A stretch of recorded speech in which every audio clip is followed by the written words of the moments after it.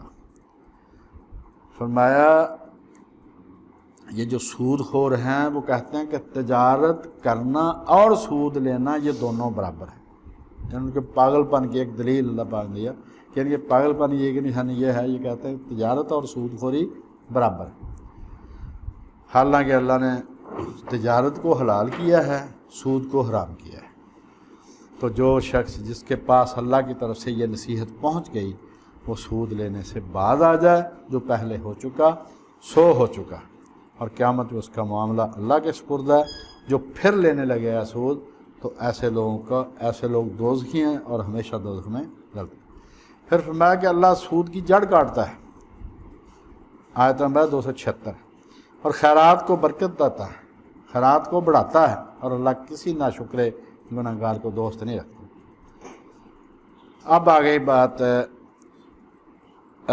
آگے بھی سود کیا پہلے بیان کرتے پھر میں وضاحت کرتا ہوں۔ مومنو اللہ سے ڈرو، اور اگر ایمان رکھتے ہو تو جتنا سود باقی رہ گیا اس کو چھوڑ دو، اگر ایسا نہ کرو گے تو خبردار تم اللہ اور اس کے رسول سے جنگ کرنے کے لیے تیار ہو جاؤ، اور اگر توبہ کر لو گے اور سود کو چھوڑ دو گے تو تم کو اپنی اصلی رقم لے کے حق ہے، جس میں نہ اوروں کا نقصان ہے نہ تمہارا نقصان ہے۔ اور قرض دار اگر تنگ دست ہو، اس کے پاس نہیں ہے، تو اس کو ہاتھ کھلا ہونے تک اس کو مہلت دو، اور اگر اس کو قرض بخش دو کہ وہ اتنا مجبور آدمی ہے کہ تم وہ دے ہی نہیں سکتا، بعد میں بھی نہیں دے سکتا، تو فرمایا یہ تمہارے لیے زیادہ اچھا ہے، بشرطے کہ تم سمجھو۔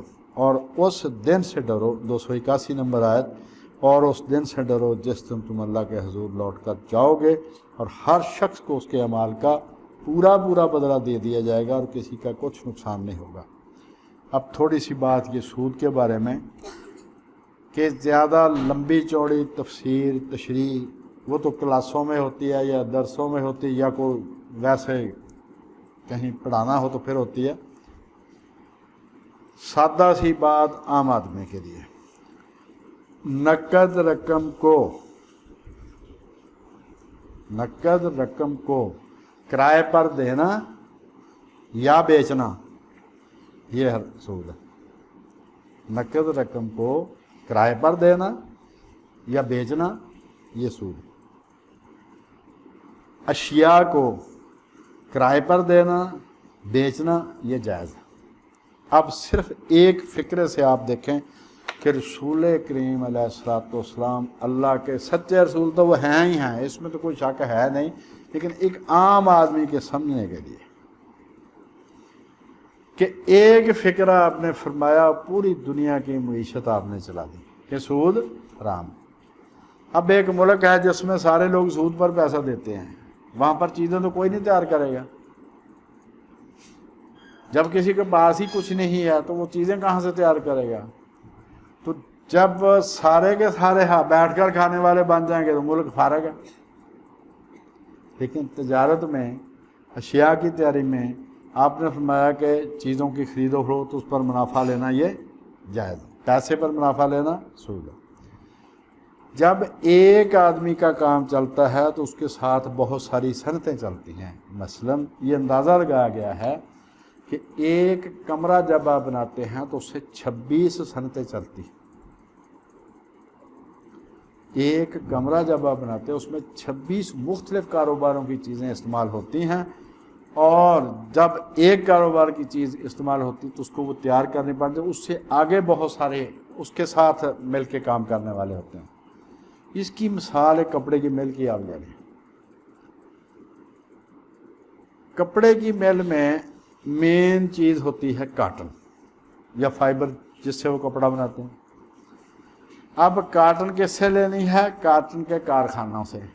انہوں نے کہاں سے لینی ہے؟ ویپاریوں سے۔ ویپاریوں نے کہاں سے لینی؟ زمینداروں سے۔ زمینداروں نے کہاں سے لینی؟ انہوں نے اگانی۔ تو ایک پوری لائن کا کام چل پڑا، ہر ایک نے اپنا اپنا منافع بھی کمایا اس میں، اور روٹی بھی سب کی چل پڑی۔ اب جب اس کے لیے مشینری چاہیے، صرف کاٹن سے تو کپڑا نہیں بنے گا، مشینری سے بھی، اور مشینری کئی قسم کی ہوتی ہے۔ اب جناب وہ جو کارخانے بناتے ہیں وہ مشینری، ان کے ساتھ آگے کتنے ہیں، ان کا آپس آؤ۔ اس کے بعد آ گئی لیبر، وہاں پر جتنے آدمی کام کرتے ہیں، ایک آدمی چاہے اس کی تنخواہ کم ہو چاہے اس کی تنخواہ زیادہ ہو، وہ ایک خاندان کو پالتا ہے۔ اوسطاً 5 آدمیوں کا آپ حساب لگا لیں، ایک آدمی کم از کم 5 آدمی کو روٹی دیتا ہے عام طور پر ہمارے یہاں۔ اب جناب وہ لیبر بھی ہو گئی، اب اس کے بعد بجلی ہے، تیل ہے، گریس ہے، دنیا جہان کی چیزیں، یعنی اس کے ساتھ ٹرانسپورٹ والے، میں گننے لگیں تو گن نہیں سکتا آدمی کہ ایک مل کا پہیہ چلنے تھے کتنی صنعتیں چلتی ہیں اور کتنے چلتے ہیں۔ تو آپ یہ دیکھیں کہ ایک آدمی پاکستان میں، اس کے بہت سال پہلے، تقریباً 20 سال پہلے اس کے 1 لاکھ ملازم تھے، سب سے بڑا پرائیویٹ امپلائر وہ تھا، اس وقت بھی وہی ہے، لیکن اب ہو سکتا ہے اس کے 2 لاکھ ملازم ہوں، 1.5 لاکھ ملازم ہوں۔ تو 1.5 لاکھ ملازم والی کمپنی جو ہے، سادہ سی بات، جتنی صنعتیں اس کے ساتھ مل کے چلتی ہیں، میرے حساب سے بل واسطہ اور بلا واسطہ تقریباً 50 لاکھ لوگ اس سے روٹی کھاتے ہیں۔ اور جو نوجوان بچے ہیں، 20-22 سال کی عمر ہوتی ہے ان کی، نہ ان کو اکنامکس کا پتہ، معیشت کا نہیں پتہ ان کو، نہ ان کو سیاست کا پتہ، نہ ان کو کسی معاشری علوم کا پتہ ہے، وہ سب کے کسی کے پیچھے لگ کے وہ سب کو ماں بہن کی گالیاں دے رہے ہیں۔ یہی کام مزدور کرتے ہیں، یہی ہم چولہوں کے آگے بیٹھ کے کرتے ہیں۔ اگر وہ آدمی کام بند کر دے، 50 لاکھ لوگ جو ہیں ان کی روٹی بند ہو جائے۔ سمجھ آئی نا جی؟ تو بھائی جو تاجر ہے، بالکل اس نے منافع کمانا، وہ نجائز بھی کماتا ہوگا، وہ نجائز سودے بھی کرتا تھا، سارا کچھ۔ سیٹھ داؤد، یہ جنرل تھا، وہ اس کا ایوب خان کے کابینہ میں ایک، وہ اس نے سیٹھوں کو بلایا میٹنگ میں، اس نے کہا تم سارے ٹیکس چور ہو، بدماش ہو، لٹیرے ہو، فلانا۔ کوئی نہ بولے، کیونکہ مارشاء اللہ تھا، مارشاء اللہ بڑا سخت تھا ایوب خان کا۔ تو وہ ایک آدمی، یہ سیٹھ داؤد کھڑا ہوا، اس نے کہا محترم ہم ٹیکس چوری کرتے ہیں، یہ بالکل کلیئر کٹ بات ہے، لیکن یہیں پر لگاتے ہیں۔ اگر ہم چوری کرتے ہیں تو اس کی نئی مل لگاتے ہیں یہاں پر، اس سے روزگار پیدا ہوتا ہے۔ اب اس کی ملوں کی اور کاروبار کی قدر و قیمت کا کب پتہ چلا؟ جب کرونا آیا، جب ملکی حالات کی وجہ سے کسی وجہ سے کاروبار بند ہو جائے، تب پتہ چلتا ہے یہ جس کی میں ماں بہن ایک کر رہا تھا، وہ میرا کتنا بڑا محسن تھا۔ تو بھائی جو کام کر رہے ہیں یہاں پر، ان کی قدر کرو، ایسا نہ ہو کہ وہ بنگلہ دیش تشریف لے جائیں، جیسا کہ بہت سارے لوگ لے گئے ہیں باہر اپنے ملیں، وہاں پر لیبر بھی ان کو سستی، حکومت کی طرف سے بھی ان کو بڑا تحفظ ہے۔ تو یہ جو سود اور معیشت تجارت ہے، رسول اللہ کے یہ تعلیم جو ہے، ظاہر ان کو اللہ پاک نے بتایا تھا تو آپ نے بتا دیا، ورنہ دنیا کا سب سے پیچیدہ ترین کام یہ معیشت ہے۔ حضور علیہ السلام نے پہلے دن نماز نافذ کر دی، پھر زکوٰۃ، پھر حج، پھر روزہ، سارے کام ہو گئے۔ معیشت کا معاملہ آپ نے 9 ہجری میں آ کے آپ نے آخر میں، سب سے آخر میں آپ نے یہ سود حرام کیا، کیونکہ یہ اتنا پیچیدہ ہوتا ہے، ہر آدمی کے ساتھ اس کا تعلق ہوتا ہے، اور یہ اتنا کمپلیکیٹڈ کام ہے۔ تو آپ نے ایک فکرہ فرمایا، یعنی اللہ پاک نے ان کو بتایا تو انہوں نے بتا دیا، یہاں سے پتہ چلا کہ رسول اللہ خدا کے سچے رسول ہیں، ورنہ اتنی پیچیدہ بات ایک فکرے میں نہیں آ سکتی۔ آپ نے فرمایا سود حرام، کاروبار اس کیا وہ حلال ہے۔ جب کاروبار چلتا ہے تو چیزیں تیار کرنی پڑتی ہیں، جب چیزیں تیار کرنی پڑتی ہیں تو ایک سے آگے وہ دیے سے دیا جلتا، اتنے لوگوں کی روٹی چلتی ہے جس کا حساب کوئی نہیں۔ اور سود میں کیا ہوتا ہے کہ بہت ساری دولت اکٹھی ہو کے چند ہاتھوں میں آ جاتی ہے، وہ کسی کو نہیں دیتے۔ جیسے کہ آپ لسٹ دیکھیں اس میں گوگل پر، جو دنیا کے ٹاپ جو امیر آدمی ہیں وہ کسی کو ٹکا بھی نہیں دیتے۔ ایم بی اے کو پہلے ٹھیک ٹھاک تنخواہ ملتی تھی، اب وہ 25,000 دیتے ہیں، 25,000 کا تو وہ بجلی کا بل اس سے زیادہ آ جاتا ہے گھر کا۔ مگر انہوں نے پہلے غلامی تھی اور طرح کی، اب معاشی غلامی انہوں نے لوگوں کو ان کے سر پر رکھ دی ہے۔ اور جتنے بھی وال سٹریٹ کے بارے میں مشہور ہے، وہ نیو یارک کی ایک گلی ہے جس کے ایک طرف دیوار ہے